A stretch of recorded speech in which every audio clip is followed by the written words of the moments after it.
All right, blessings, and shalom to you and your family too. So good to see you tonight and to join us for our Bible study Tuesday night Torah teaching live.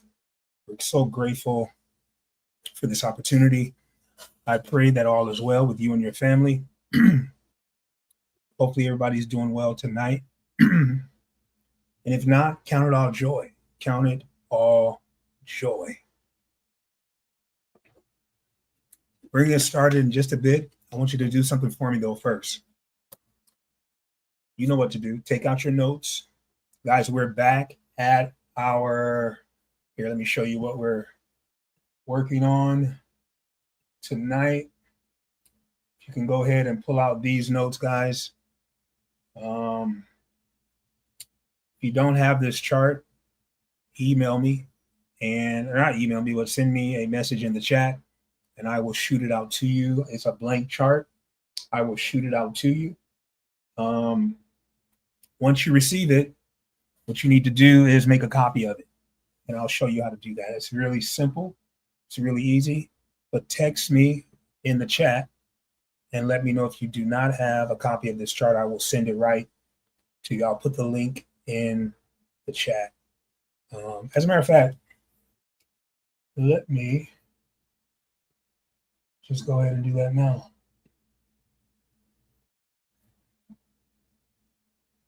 So I'm going to put this in the chat. And what you're going to need to do, though, you're going to need to make a copy. All right. And let me share with you. So what I did was I gave you all of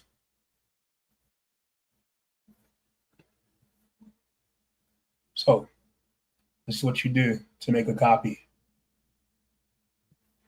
All right. Hopefully you guys can see that. Make it a little bit larger. All right. So you go up to the left corner where the little blue icon is. Okay. And then you come over to the right where it says File. Click on it. Scroll down to make a copy. And you're going to see this screen right here. And then you just go into this box and type your name. Bang. There you go. Okay. And then you just go down to this blue make a copy.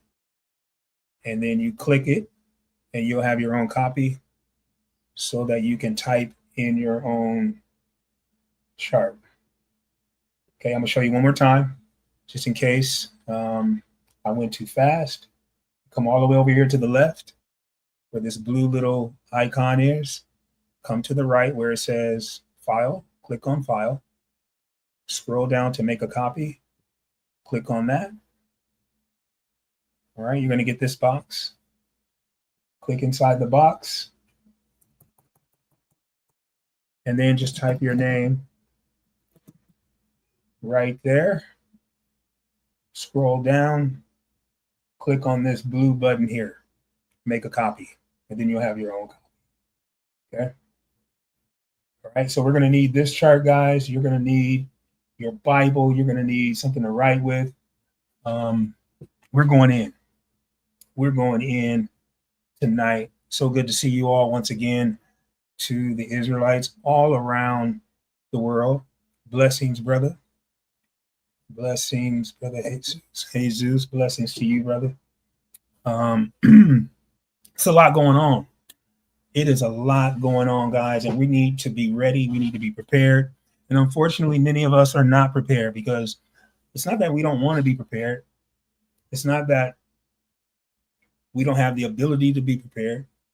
But what I believe it is I think, in my opinion, I think we're not equipped to study like we should. Now, there's one thing to study, but then there's another thing to understand what you're studying.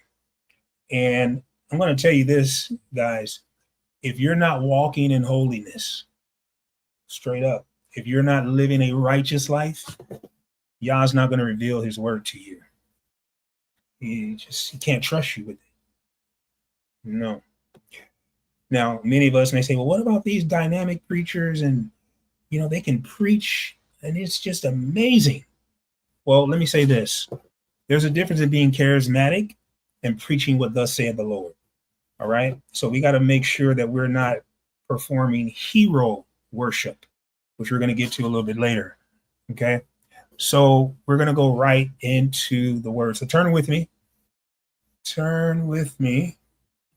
to book of Matthew chapter 24. And we're going to, guys, I do apologize. My setup is not where I want it to be, but it'll work. It will work. Right? So we're in Matthew chapter 24, and we're going to drop down to verse 24. All right? Matthew 24. And I love Matthew 24 when we're dealing with this topic that we're dealing with tonight. Matthew 24, and we're going to go all the way down to verse 24. Guys, do me a favor and thumb up the video and share the live, guys. Share the live. And then if you haven't, go ahead and subscribe, ring the bell so that you'll get notifications every single time we go live. All right. Thumb up the video, share the live, and then subscribe. Also, I want you to text a copy. Make a copy. And I want you to share this with family members, friends. Share it with someone you know needs to hear about the end times, about what the scriptures teach about the end times. All right. So go ahead and share that. You should be sharing that automatically, guys. You should be doing that just on GP. Just make sure that you hit that like button. If you're hitting the like button, let me check and see. We should have the same amount of likes as we have people in the room. Let's see. I'm gonna check, guys. I'll check on you. Oops. That's not good.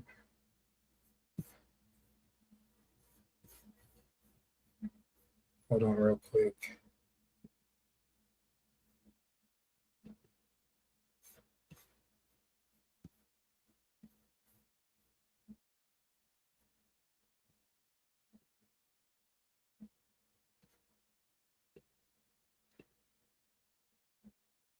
Okay. So let me go here.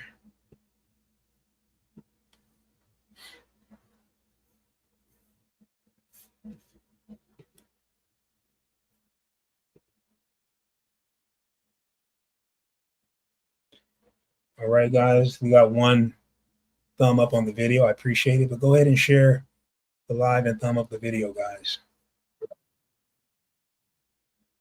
All right. If you can do that for me, I would appreciate it. Doesn't take a lot. I mean, it's not like I'm asking you for money or anything like that.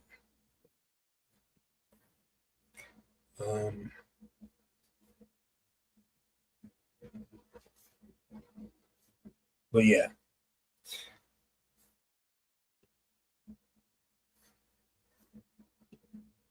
All right, Matthew chapter 24, verse 24. The word of Yah reads, For there shall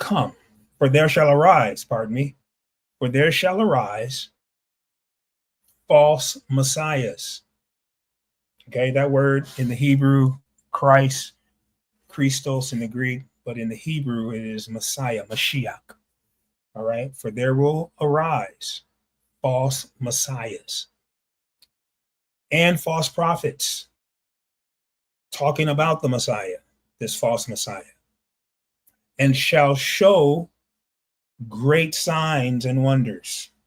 Okay, so this false Messiah, guys, is going to trick people and fool people and deceive people because the people are looking for signs and wonders. Okay, they don't want to be rooted and grounded in the word, in truth, but people are going to be looking for all kinds of fantastic and extraordinary happenings. Okay. And so this is how they will be deceived. Inasmuch that if it were possible, and this is the scary part, they shall deceive the very elect. Now, let me say this. There will be some people that go to church every Sunday. Yeah. Some of your loved ones, some of the people you need to be sharing this video with, who go to church on Sunday because they're dishonoring Shabbat. They're in direct violation.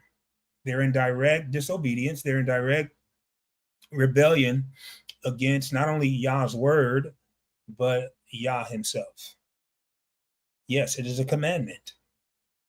Now, this is how you quail those of you who say, "Oh, it doesn't matter what day you worship on." Let me just teach you something real quick about those kind of people.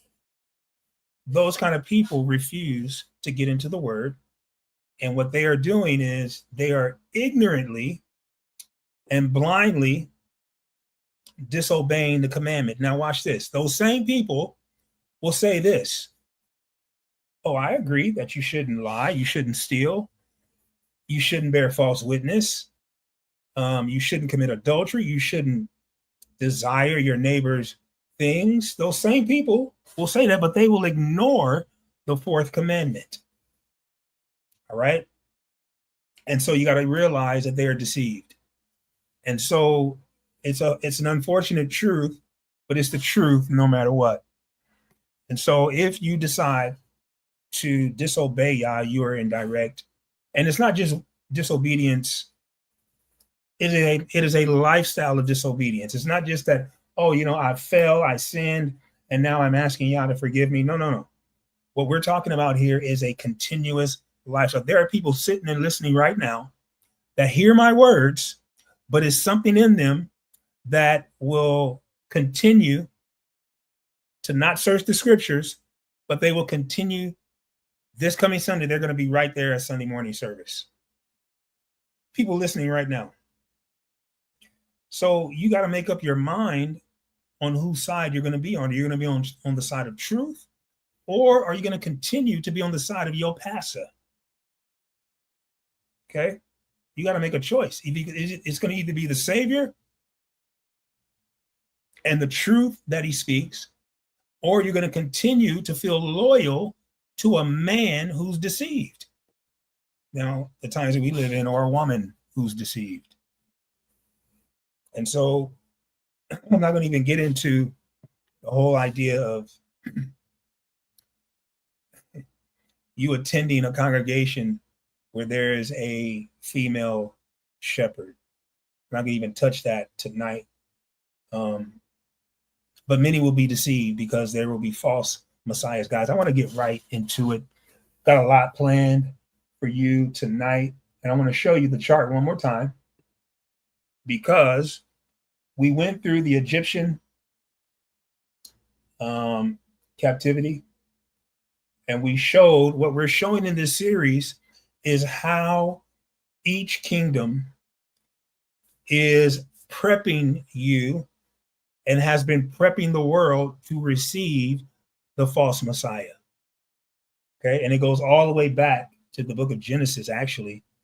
And so, but we're dealing with the captivities because we want to look at from the time that Israel was a nation, that Israel was a people, the enemy has been trying to shovel down our ancestors and now us, shovel down our throats this idea of half-truths so that we can be prepped to receive a false Messiah.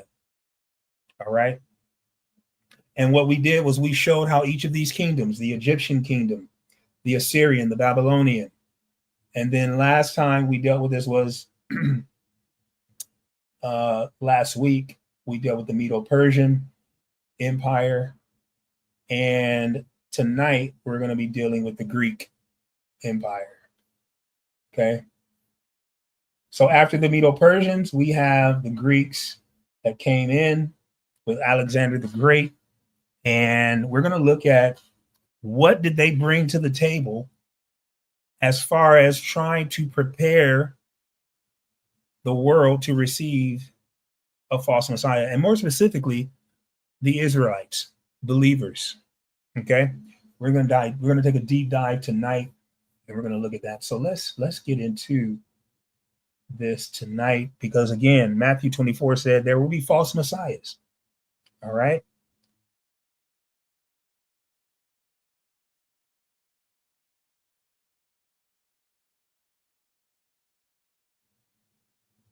Are we still connected? All right, I had a little glitch. How can Jesus say there will be false messiahs, but we're going all the way back to Greece? And if you look at the dates, 331 to 146 BC, that was long before Yeshua was even born. All right. So what you got to understand is this: when Yeshua said there will be false messiahs and false prophets, that's not a new message. All right. This is something that has been happening century after century after century. Okay. When Yeshua comes on the scene, he's now saying we're in a time where there will be a rampant, there will be so many false teachers and false prophets and false messiahs that we got to be on the lookout. But we're going to go all the way back to Greece. All right. Now, in Greece, in ancient Greece, their ancient Messiah figure was Zeus. Okay. He was a demigod. And Zeus was the Messiah for the Greeks. And what they did with Zeus was they turned this false god into an idol and they worshiped him. And what the interesting thing is this: when they went to conquer different lands, as the Greeks did, when they went to conquer these different lands, they imputed or infused, or the word is actually they syncretized. And what that means is they brought together whatever religious god of that country, they brought it together with Zeus and they worshiped those gods together. Okay. And so we need to really pay attention to what's happening, because what's being said is this, and many people today think like this.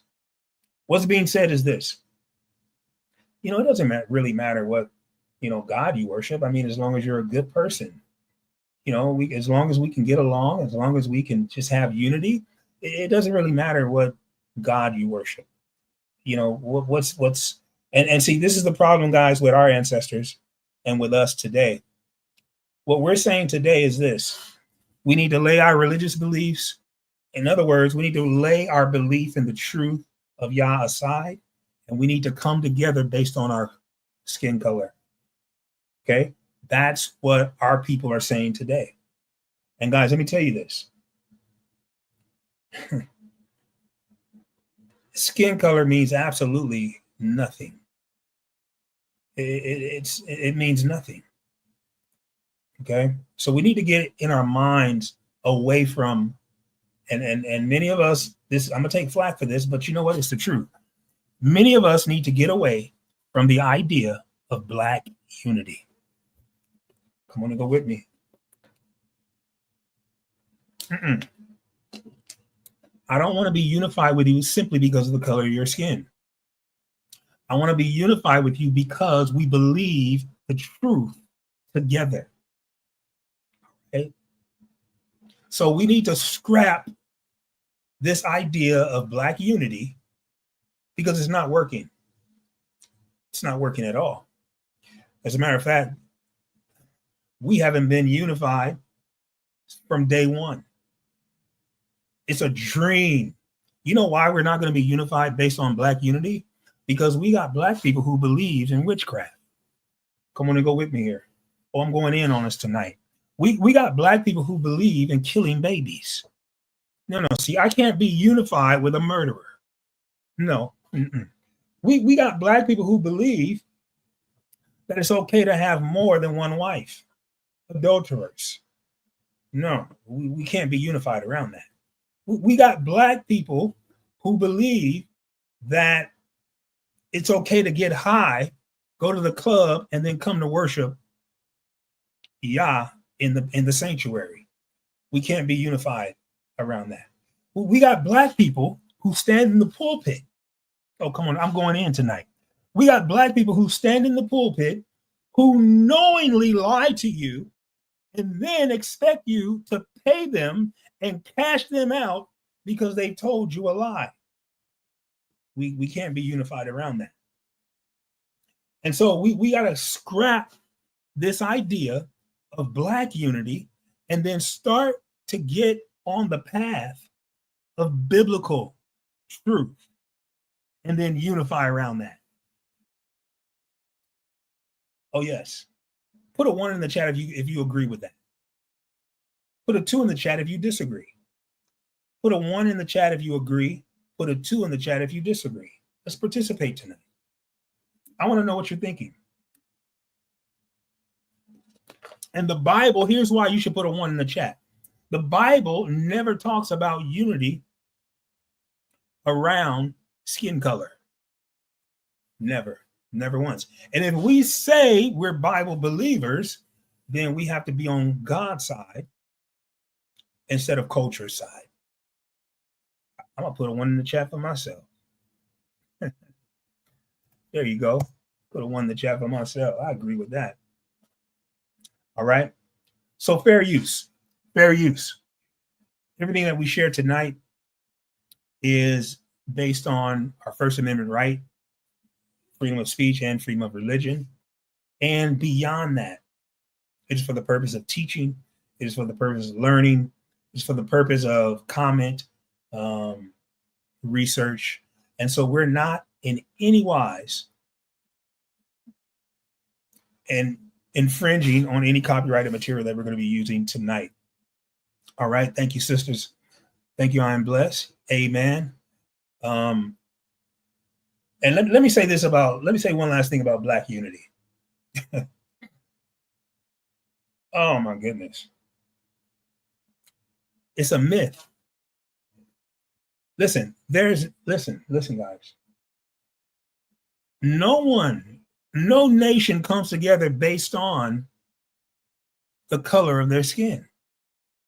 No, not even white people. Not Chinese, not Korean, none of them.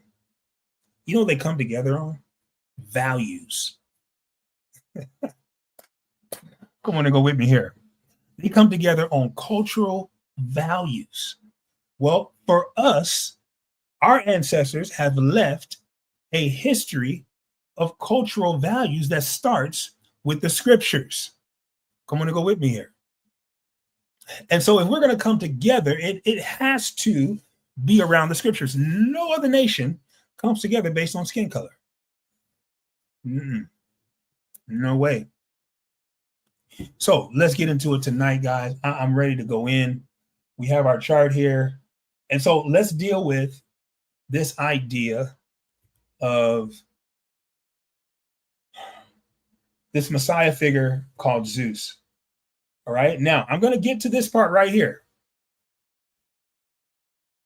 What happened with the Greek Empire? What they brought to the table was this. They brought the idea of idolization of celebrities. Now, you may say, well, that idea of celebrities didn't even exist in Greece. No, it didn't. But that's where we are today. I'm going to show you how we got to the place of idolizing celebrities. Okay. Now, this is how we got there. In the Greek culture, they deified human authority. Okay. Because humans during the Greek period were able to do amazing wonders and things because, remember, it was the Greeks that took over the entire world. All right. And I want to show you how they actually did this. And this, guys, this is where the deception comes in. I'm going to show you how people are deceived because they believe in a human that has been deified based on the works that they do, based on their actions, based on these great things. And if I can give you a modern example, many of us, we know more. Come on and go with me here. We know more about celebrities and the lives we think they live than we do about the scriptures. That's one point of how many of us idolize celebrities. And what we're doing is we're deifying a human, because how can we know more about a human who's done nothing for us, but the one who's done everything for us, we know little about? We've just deified a human. We've just made an idol from a human. And I got receipts, guys. I just want to make my claims first. Now, here's the problem. In our culture, this idea of deifying humans has been normalized because it goes all the way back to Greece. It's been set in motion all the way back from Greece, and now it's normalized. It's normalized. We even have a show called American Idol. There's no problem with saying that. And there's no way you can explain it away. There's no way you can, say, oh, it's just a title. No. What we've done is that we've normalized this idea of worshiping idols to the point where we can name shows after these idols. All right. And so not only is it normalized, but guys, it is paving the way for many people who say they believe. It's paving the way for them to believe and trust in the Antichrist. All right. This false Messiah, the false Messiah. Go with me to the book of Acts. Acts chapter 17. I want to show you something. Acts chapter 17. And we're going to look at verse 22. Acts 17.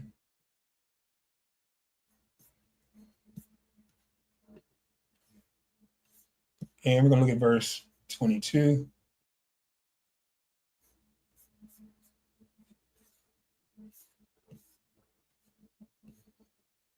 Now, during this time, in this context, we're past the Greek Empire. Now we're into the Roman Empire. So we're going to deal with this Roman Empire next week. But I want to show you this verse because what the Greeks passed on, the Romans picked it up. And now we are in the book of Acts, where the Roman Empire is ruling the world. Acts chapter 17, verse 22. Then Paul stood in the midst of Mars Hill and said, "You men of Athens, I perceive that in all things you to be superstitious. For as I pass by and behold your devotion or your worship, I found an altar with the inscription, 'To the unknown God.'" Now, see, here's the problem with that, guys. You have people in a culture who have been shaped, they have been set up, they have been normalized and fashioned their minds to make it okay to worship something that they know nothing about. All right. And so let me, I'm building my case. So give me a chance here. Paul says, as I pass by, I'm watching this devotion, this worship of people in the broad daylight saying we are worshiping an unknown God. All right. So Paul says this: I perceive that you are very superstitious. I want to look at this word superstitious really quick, because this word is going to give us a little insight. Watch this. I want to show you this word is a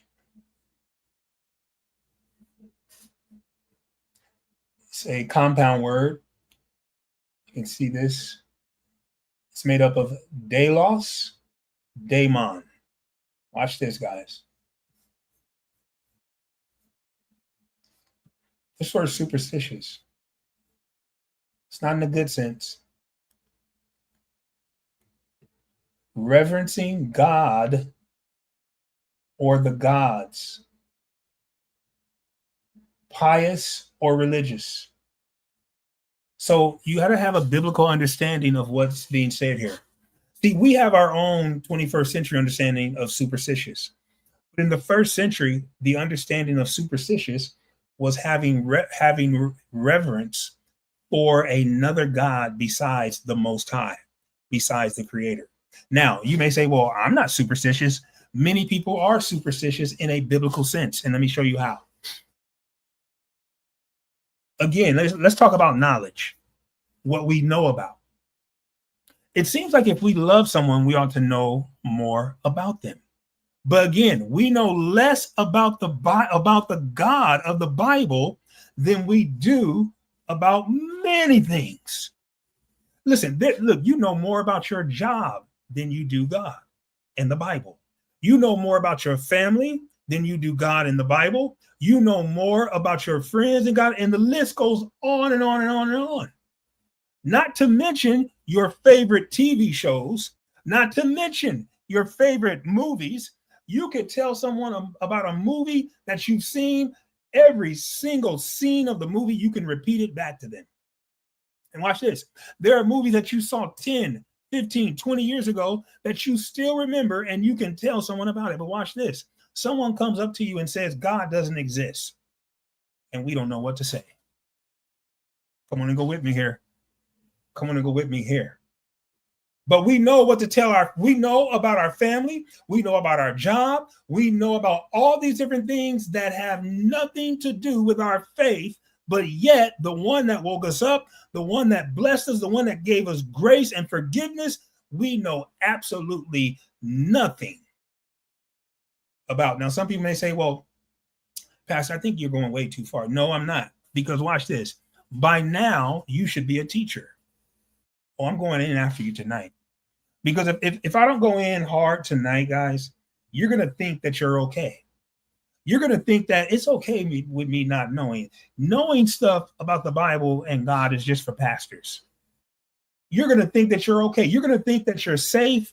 But watch this. The same people who have been in this faith could be superstitious.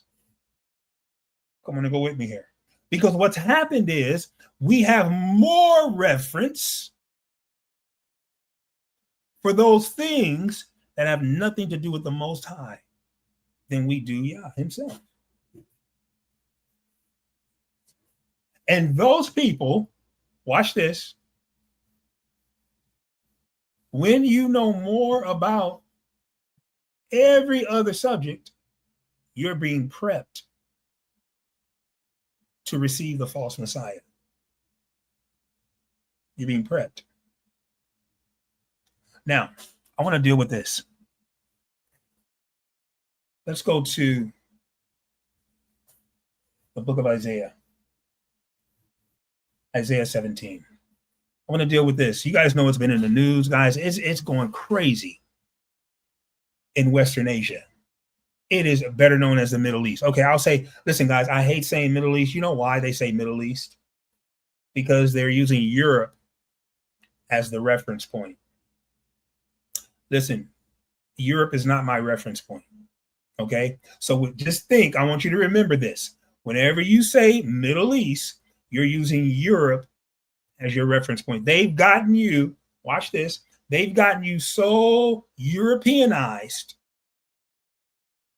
that you make reference to the rest of the world based on Europe being your reference point. Come on and go with me here. It's actually, this area is Western Asia. All right. So let's go to the book of Isaiah.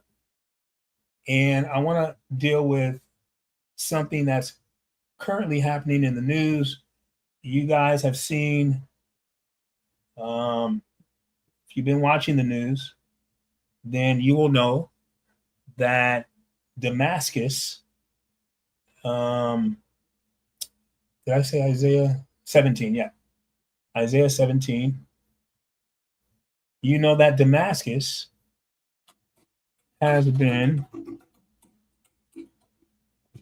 sorry about that, has been taken down. So we're going to look at where is that in the Bible?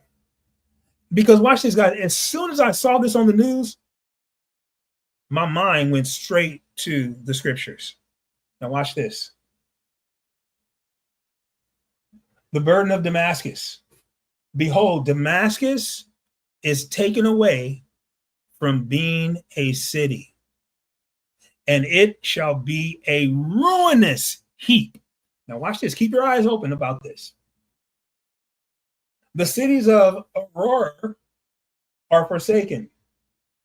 They shall be for flocks, which shall lie down, and none shall make them afraid. The fortress also shall cease from Ephraim, and the kingdom from Damascus, and the remnant of Syria. They shall be as the glory of the children of Israel, saith the Lord of hosts. All right, guys, so we're going to look at verses 1 and 2, and we're going to see how has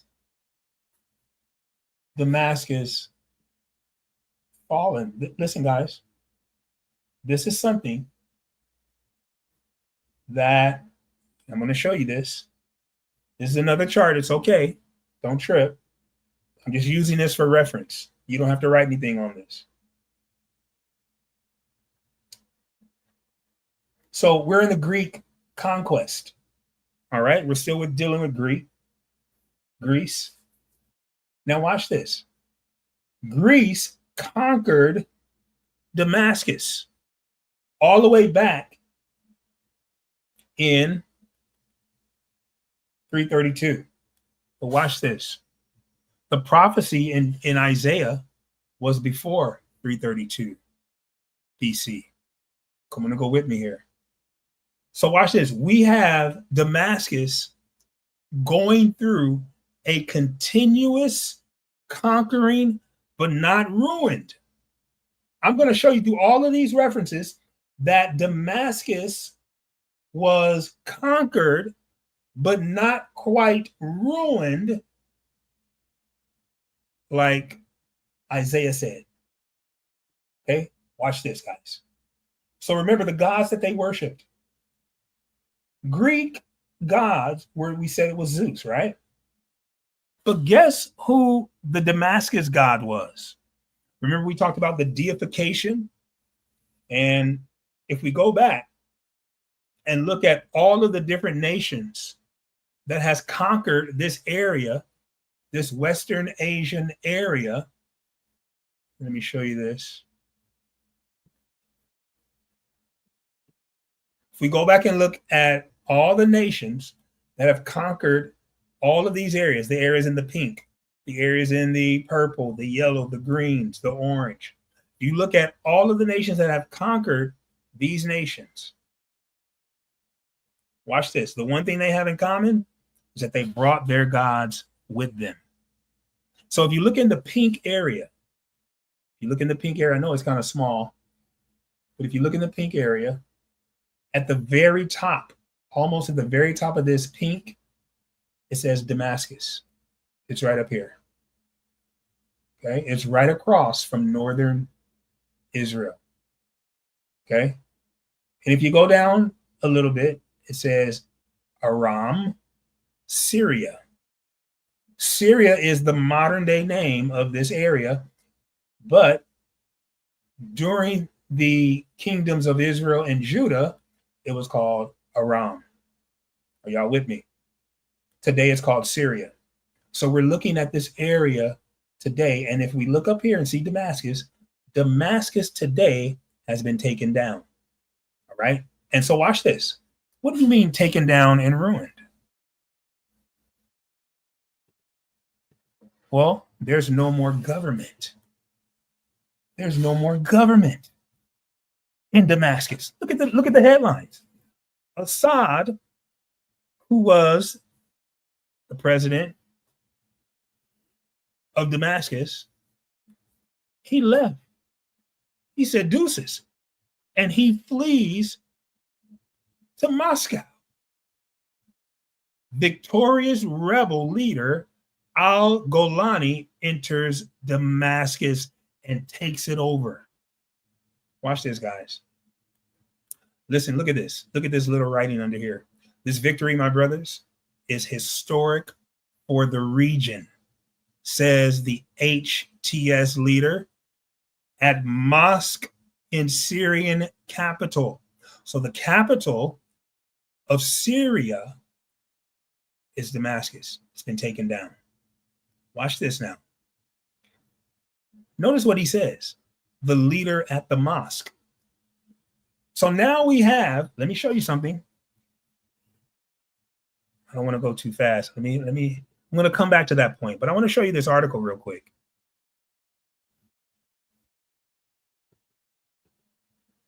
I'm going to show you this article.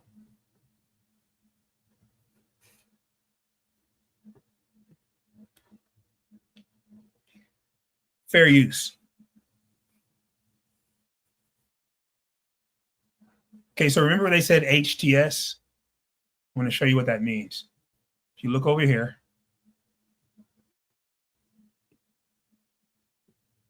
it won't let me highlight it. It's right here. Hayat Tahrir al-Sham. Okay? That's the H, the T, and the S. Okay? Watch this, though. It's very important.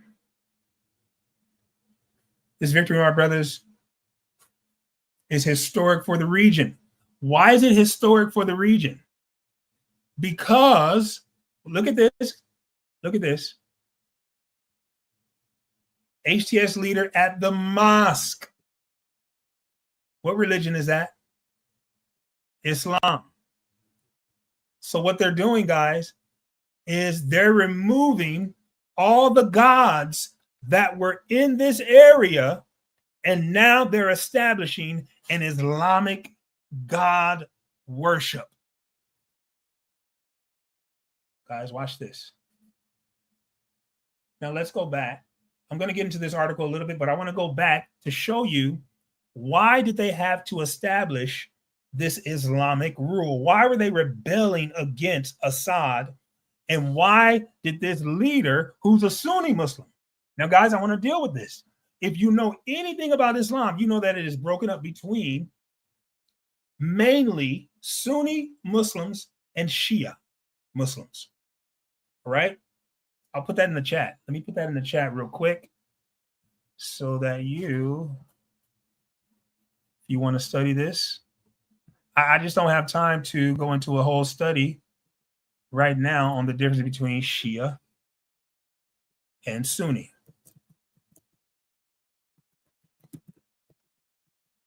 I think it's twins. I can't remember.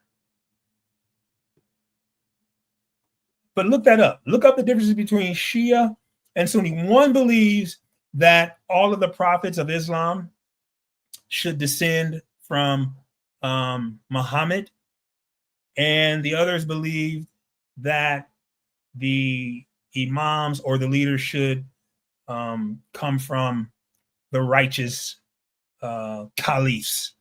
Okay, and so there's a distinction between these two groups. However, the one thing they believe in common is that a Messiah is going to come, and watch this, with Jesus. That's helping their Messiah called the Mahdi. Well, come on and go with me here. I'm going to write his name down here too. This is who they believe is their Messiah. Okay. It's called the Mahdi. They believe that once this entire Western region is under Islamic law, under Sharia law, that this is going to usher in the return of the Mahdi, the Messiah. So now watch this, guys. This is a modern day belief that they have. Now, let me go back a little bit. I'm going to go back to show you why did these leaders say that this is a region changing. Watch this. They said it's historic for the region. Very powerful words by this Sunni leader who believes that the Mahdi, their Messiah, is going to come and destroy the gods that they're worshiping in this entire region. Watch this. So we have, if I can go back to my chart.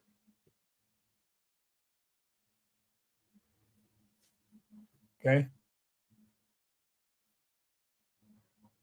So look at this column where it says gods worshipped. The Greeks, they brought into this area, when they conquered it, they brought in this idea of Zeus, Apollo, and Athena. Okay. But the scriptures tells us that this area was used to worshiping deified humans. Watch this.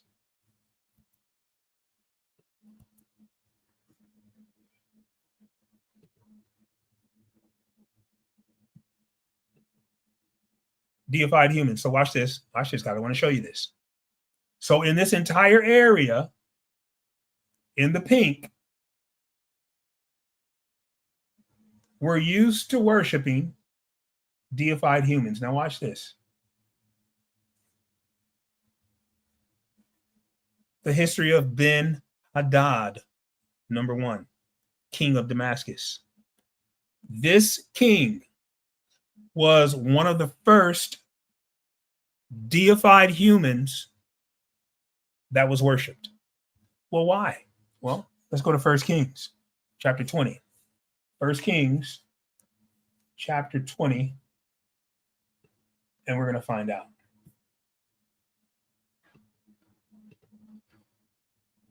First Kings chapter 20.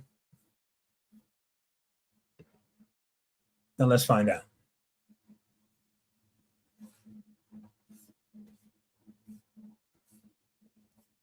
We're starting verse 1. And Ben-Hadad, the king of Syria, remember this area, the king of Syria, gathered all his hosts together, and there were 32 kings with him, and horses and chariots, and he went up and besieged Samaria and warred against it. Watch this, verse 2. And he sent messengers to Ahab, king of Israel, into the city and said unto him, Thus saith Ben-Hadad, Thy silver and thy gold is mine. Here's the king of Syria telling an Israelite king, Your silver and gold is mine. Your wives also and your children, even the goodliest, are mine. Watch this, guys. Verse 4. And the king of Israel, Ahab, answered and said, My lord, O king, why is another king calling this deified human his king? I thought God was the king of Israel. I thought the Most High was the king of Israel. Watch this. According to thy saying, I am thine, and all that I have is yours. Guys, let me say this. The words of Ahab, when we refuse to make Yah our king, when we refuse to study his word, what we have said is that we have made something or someone else higher than Yah. Come on and go with me here.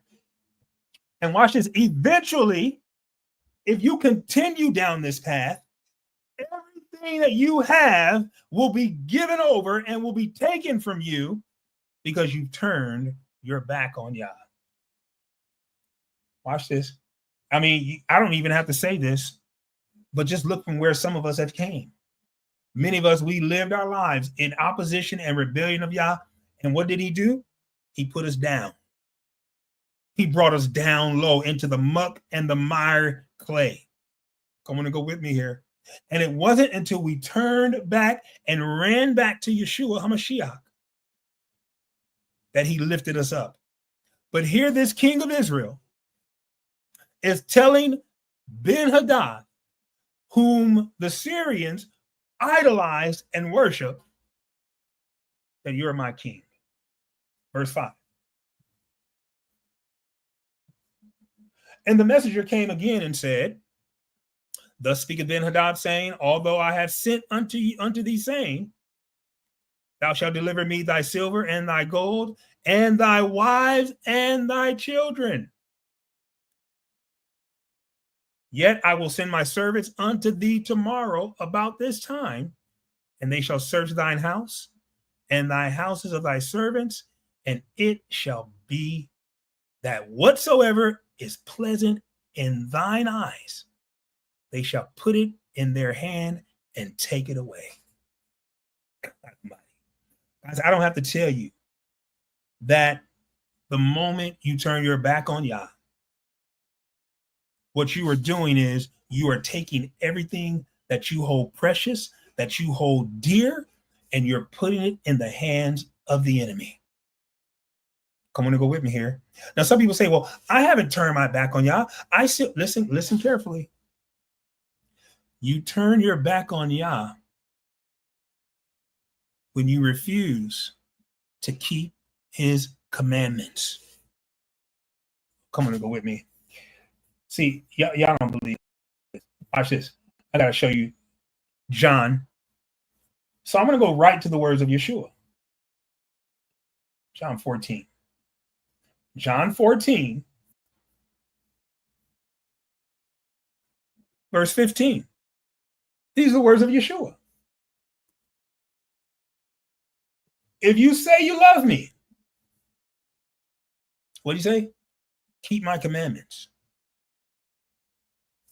Now watch this. Some people think and believe that Yeshua's commandments are different from the commandments that the Most High gave.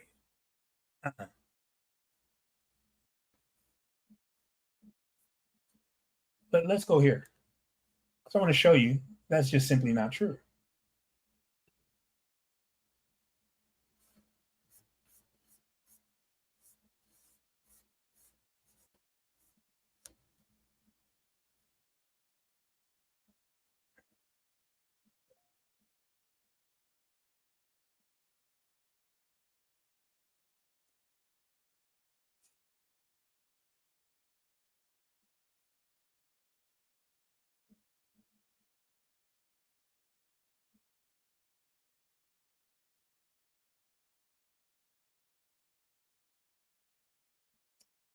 John 12 and 49.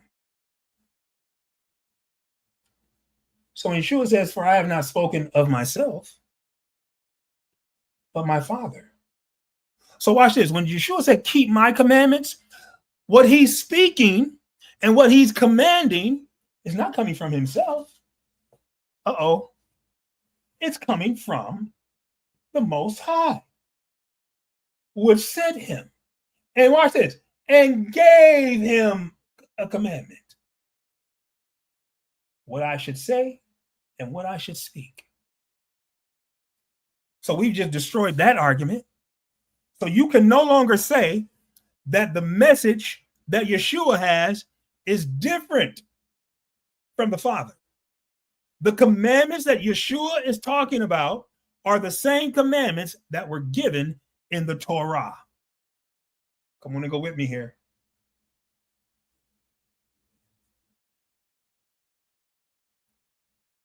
Look what he says here. This is Yeshua. And I know that his commandment is life everlasting. Whatsoever I speak, therefore, even as the Father said unto me, I speak to you. So we got to get this idea, this erroneous Christianity that has tricked people into believing that the commandments have been done away with. No. So what's my point? When you turn your back on Yah's commandments, just like Ahab, you are placing everything that you hold dear into the hands of the enemy. And guys, guess what? This is exactly what people are going to do, because they're being prepped to receive the message of a false Messiah, because they won't even take the message of the Messiah when he says what? If you love me, keep my Father's commandments, is what he's saying. Come on and go with me. So watch this. Let's go back to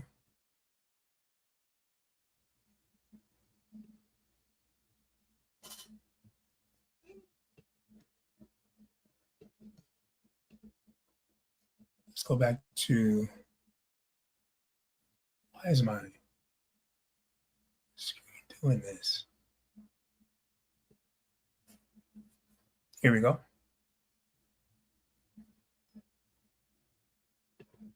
Let's go back here. So we have King Ben-Hadad commanding men to turn their back on Yah, to give up everything that Yah has given to them. All right. What else let's look at Ben-Hadad 2. Now notice this, guys, what it says here.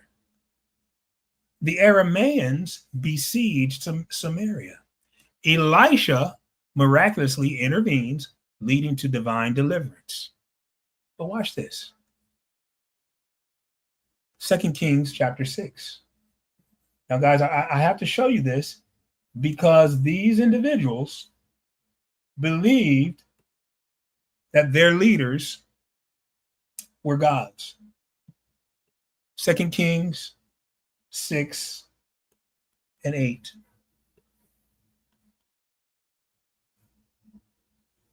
Again, guys, when I give you these scriptures, you should definitely go back and read the context, the entire chapter. The king of Syria warred against Israel. Notice, guys, this. Notice that this area we're talking about is always going against the people of Yah, the Israelites. The king of Syria warred against Israel and took counsel with his servants, saying, in such and such a place shall be my camp. And the man of God sent unto the king of Israel, saying, that thou pass not such a place, for thither the Syrians are come down. For there the Syrians are come down. Watch this. And the king of Israel sent to the place which the man of God told him and warned him of, and saved himself there, not once nor twice. Therefore, the heart of the king of Syria was sore troubled. Hold on, you guys need to see this. Therefore, the heart of the king was sore troubled for this thing, and he called his servants and said unto them, will ye not show me which of us is for the king of Israel? Will you, watch this, will you not show me which one of us is for the king of Israel? And one of his servants said, none, my lord, O king, but Elisha, the prophet that is in Israel, telleth the king of Israel the words that you speaketh in thy bedchamber. Guys, let me say this. When there's a real man of Yah, he's going to speak the truth no matter what the enemy does. That's the mark of a real man of Yah. That in the face of the enemy trying to extend his reach in your life, he was trying to extend his reach Watch this. Ben-Hadad too was trying to extend his reach into the place of where the Israelites were. And watch this. Whenever the enemy tries to extend his reach in your life,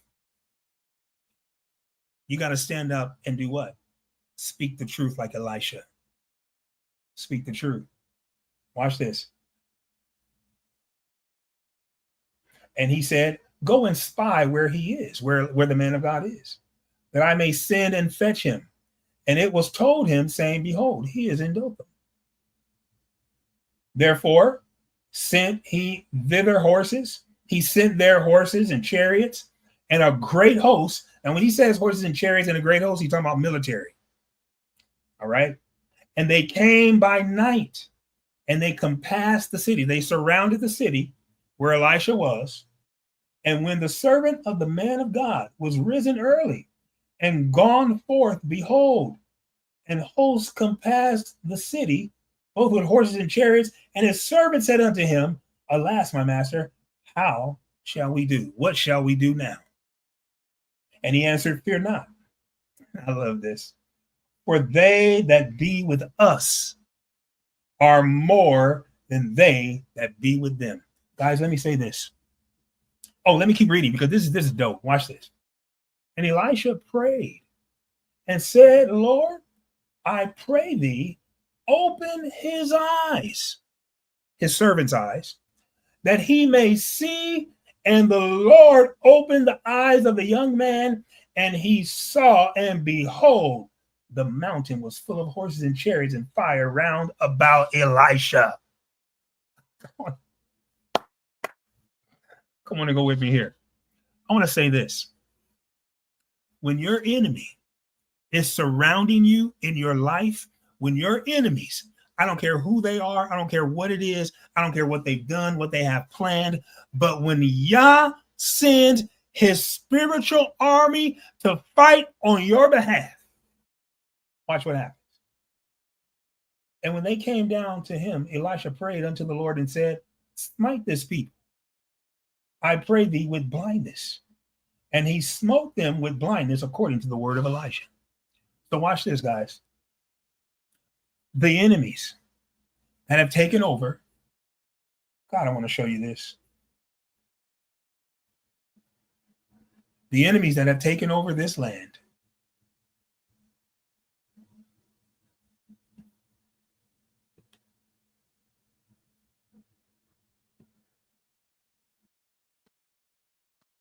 They've taken over this land. They're blind, guys. They're blinded.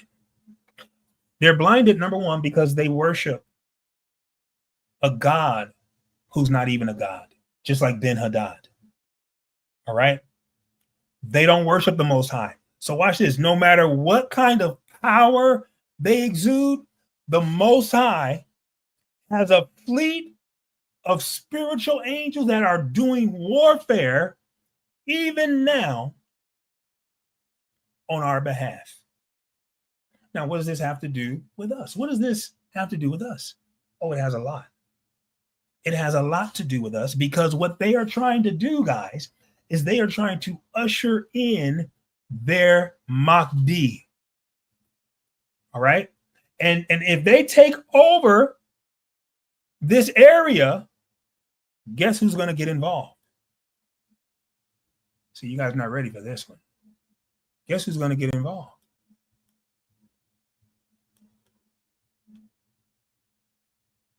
Hold on. Give me a second here. I'm going to show you who is going to get involved.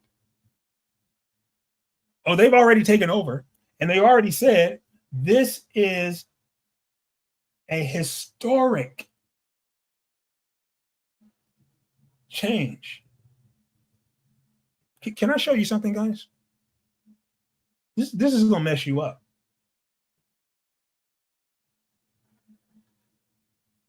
This is LA Times.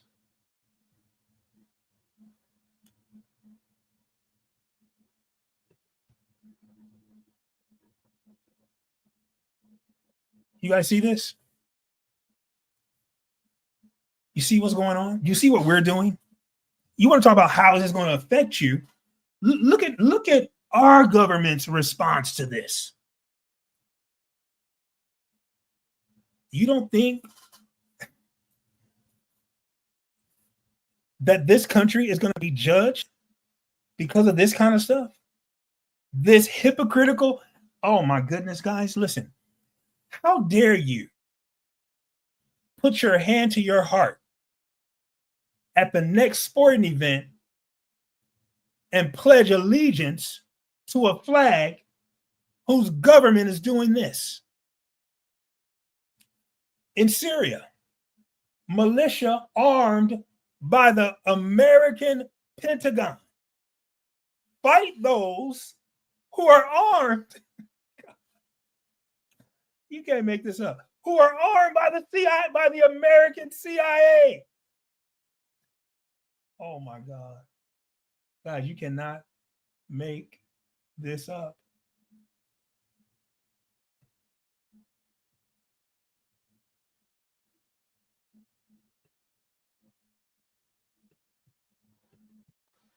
Syrian militia are armed by different parts of the U.S. war machine. Guys,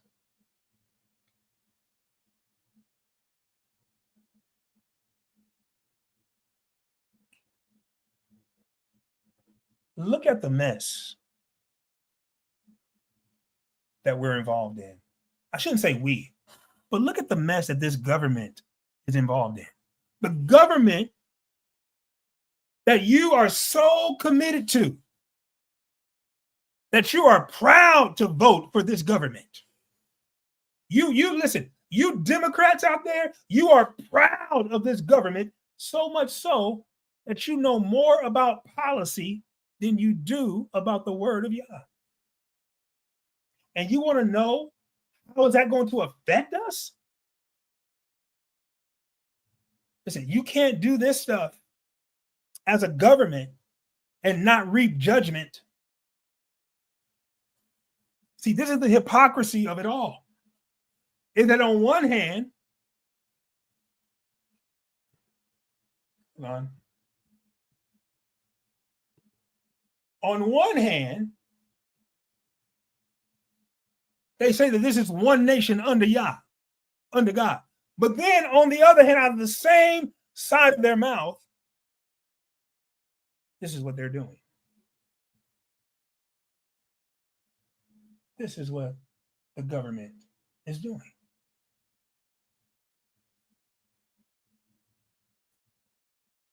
So what they're doing, the government in this country, they are helping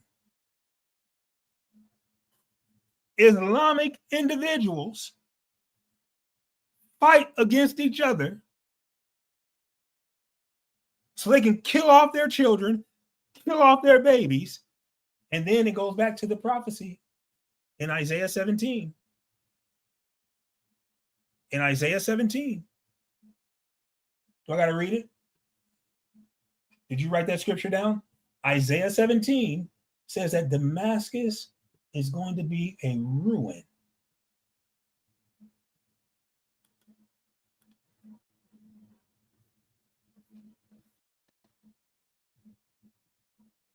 Why is it going to be in ruin? Because they have a history of worshiping other gods besides the God of Israel. Now watch this. I'm going to show you the origin of this worship. I got to skip through all of this.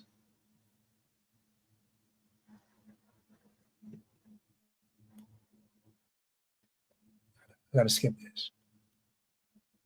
Look at this. Idol worship. Idol worshiping Aramaeans. Let's go to Joshua 24, 2 and 3. I need to show you the origins because we need to understand Joshua 24, verse 2 and 3. Watch this.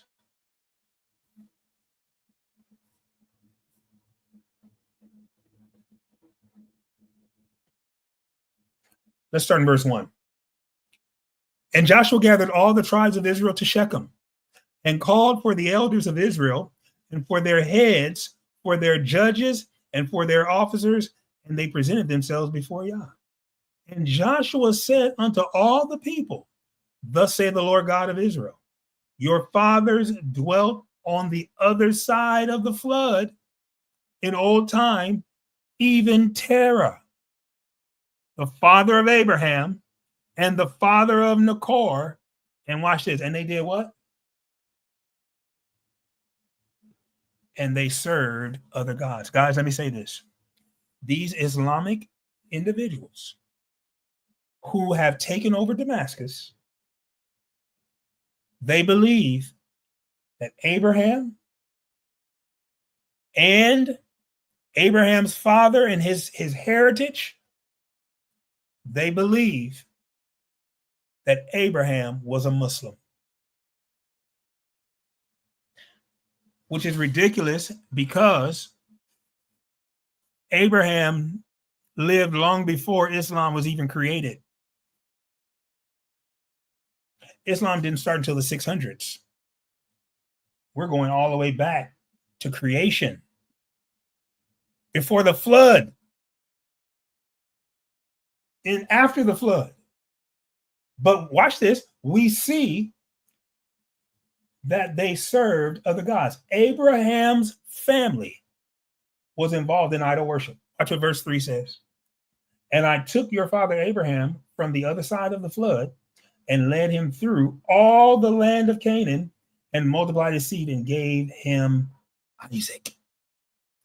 I want to show you something. Go to Deuteronomy, because I want to show you what Isaac called his father Abraham.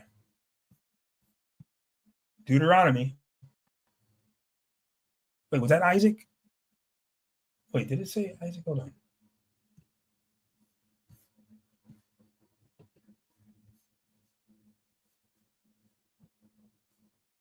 Yeah, Isaac. Now watch this. We're going to see what Jacob called his father Abraham. Abraham, Isaac, Jacob. So Jacob refers back to Abraham. This is a very interesting point, though, how Jacob calls him his father, but it's really his grandfather. That's another point that we'll deal with. Deuteronomy chapter 20, I believe it's 25. I hope it's 25.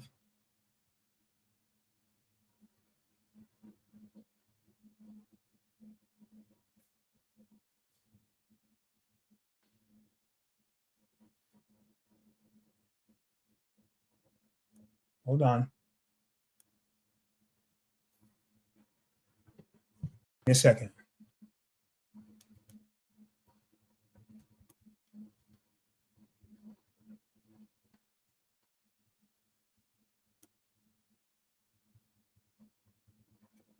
Hold on, guys.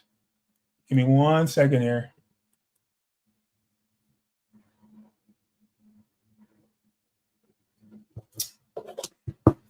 Here we go.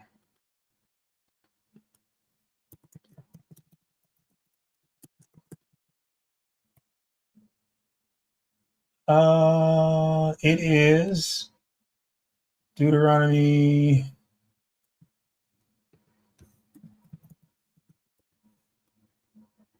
26. I was off. I was going to say 25:6, but it's 26:5. Okay. So I want you to see what they called Abraham.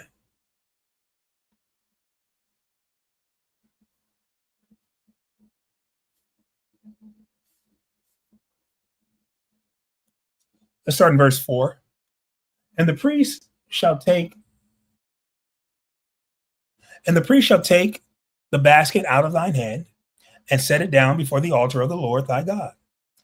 And thou shalt speak and say before the Lord thy God, a Syrian, we're talking about this region again, a Syrian ready to perish was my father.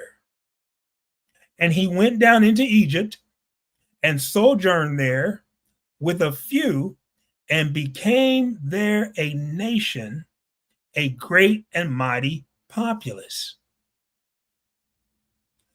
And the Egyptians evil entreated us and afflicted us and laid hard bondage on us. Hold on.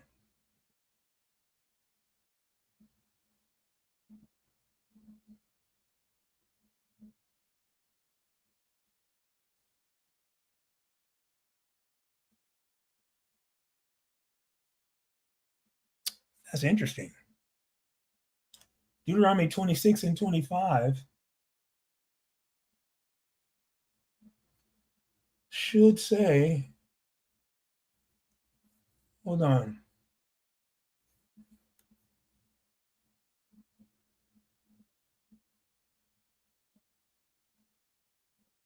Oh, I know what they did. Look at this, guys. See what they did. This word Syrian, watch this. I see. This word Syrian, Arami. You see that in the Hebrew? Arami. Why would they change it to Syrian? Interesting. Look at this. Syrian or Aramaean. A thing or a person from Syria or Aram. Watch this, guys. I want to show you something. You see that from Aram? Watch this. Let's go to Genesis 10. I need to show you this because just because you're a Shemite, watch this.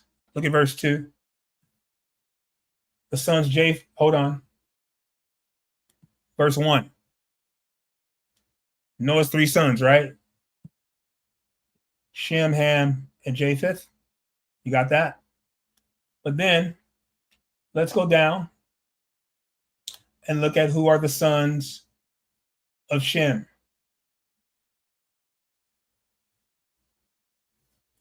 You guys know who the sons of Shem are, yes?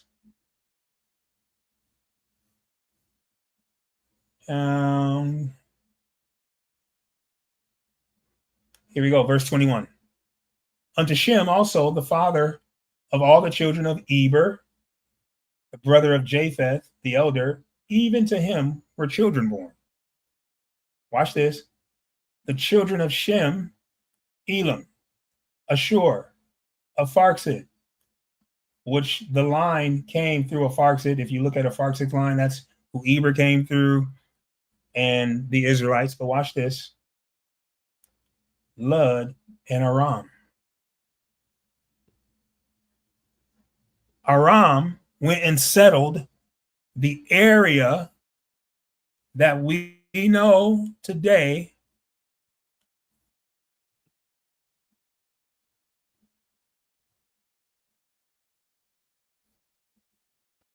as Syria. You see in the pink right here, Aram. This is the area he settled. So watch this. You have Abraham's family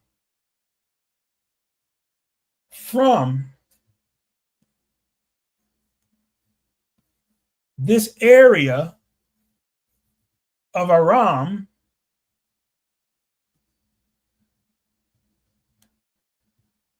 watch this.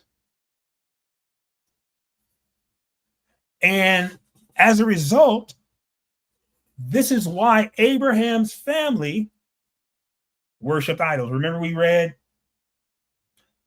Joshua chapter 24, verse 2 and 3 about Abraham's father. Remember that verse about how they worshiped idols?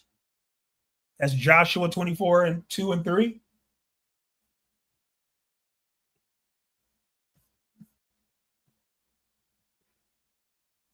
Let me go back because I want to show you.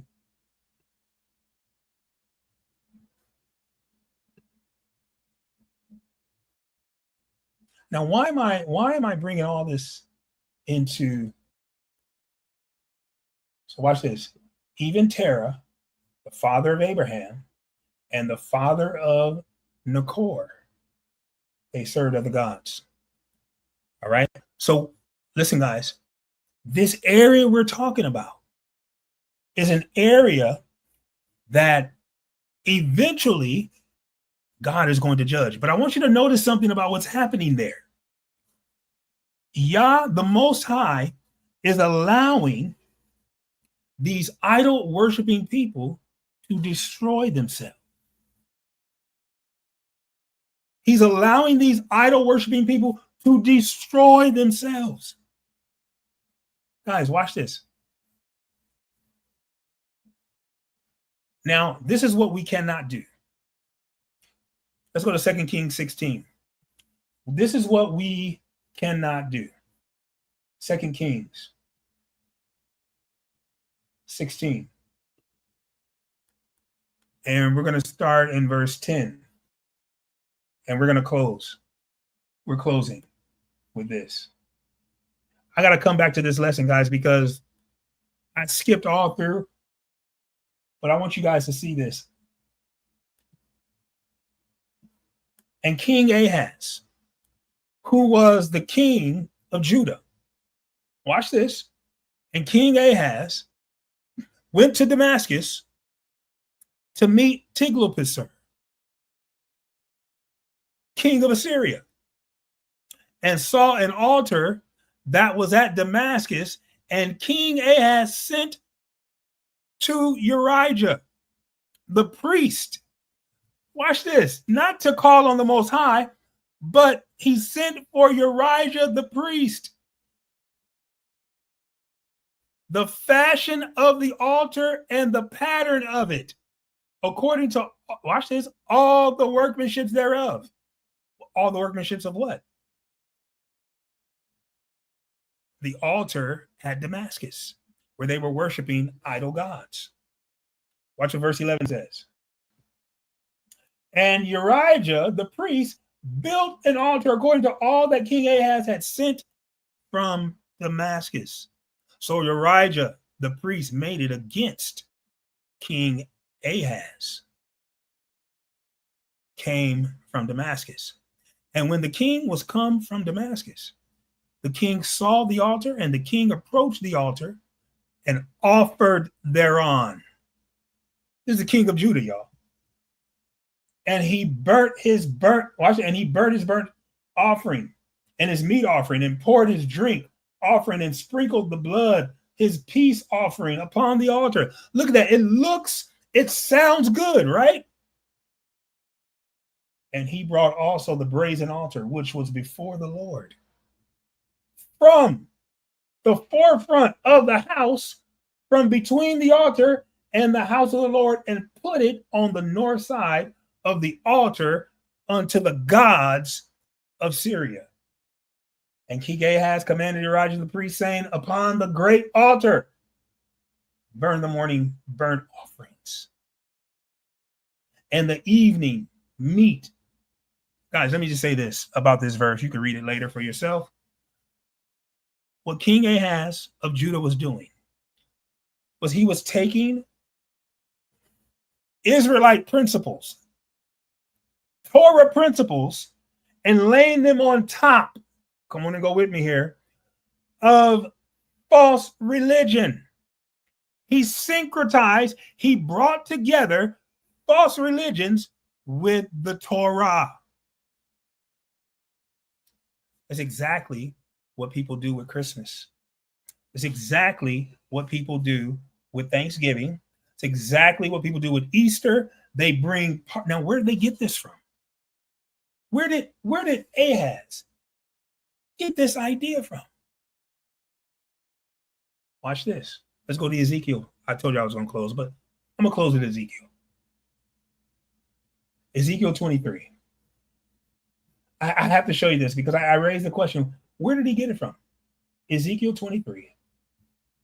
That's Ezra. I want Ezekiel.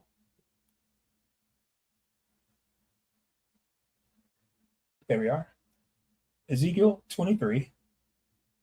And we're going to look at verse 14. And this is it. You can read this entire chapter. Ezekiel 23. Verse 14. You know what? Let's go to 13. Then I saw that she was defiled, that they took both one. They took both one way, and that she increased her whoredoms. For when she saw men portrayed upon the wall, the images of the Chaldeans, remember, these Chaldeans, the images, when they saw the images of the Chaldeans portrayed with vermilion, girded with girdles upon their loins, exceeding in dyed attire upon their heads, all of them princes to look to after the manner of the Babylonians of Chaldea, the land of their nativity. And as soon as she saw them with her eyes, she doted upon them and sent messengers unto them into Chaldea. And the Babylonians came to her, watch this, into the bed of love. And they defiled her with their whoredom, and she was polluted with them, and her mind was alienated from them. Goodness, that's so deep. So she discovered her whoredoms and discovered her nakedness. Then her mind was alienated from her, like as my mind was alienated from her sister. Yet she multiplied her whoredoms, and calling to remembrance the days of her youth, wherein she had played the harlot in the land of Egypt. Who are they talking about now? That brings an interesting point. It's not talking about an individual, but it's metaphorically talking about Israel. Watch this. And they go all the way back to Egypt. Watch this. For she doted upon their paramours, whose flesh is as the flesh of asses, and whose issue is like the issue of horses. Thus thou callest to remembrance the lewdness of thy youth, in bruising thy teats by the Egyptians. Look at, they're going all the way back. For the paps of thy youth. My goodness. Guys, what we're talking about here is the way it originated. The origin of King Ahaz worshiping idol gods goes all the way back to our ancestors in Egypt. Guys, let me say this. They were prepped to worship these idol gods and their messiahs. Guys, let me say this. We've got to be careful. You think that just because you're an Israelite that doesn't know the word, because you watch this, you have to know the word so much to the point where you can teach others.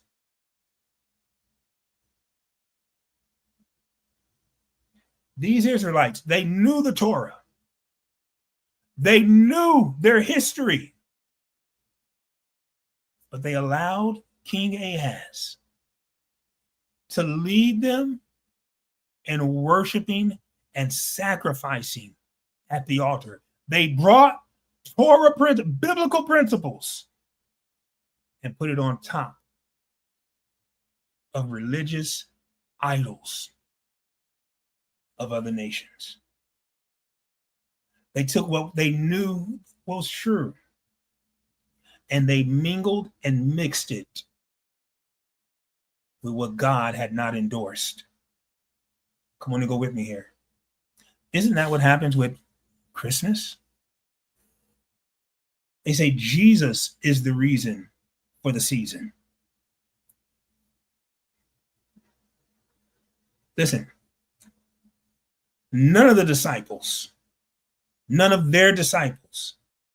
Paul, no one else celebrated the birth of Yeshua.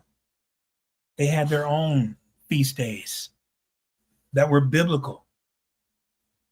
My question for Christians, Sunday going Christians, if you believe in sola scriptura, the Bible alone for all things that are related to faith and practice?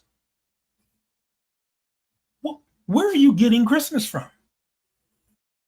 Where can you find in the pages from Genesis to Revelation that anyone celebrated the birth of Yeshua, while at the same time ignore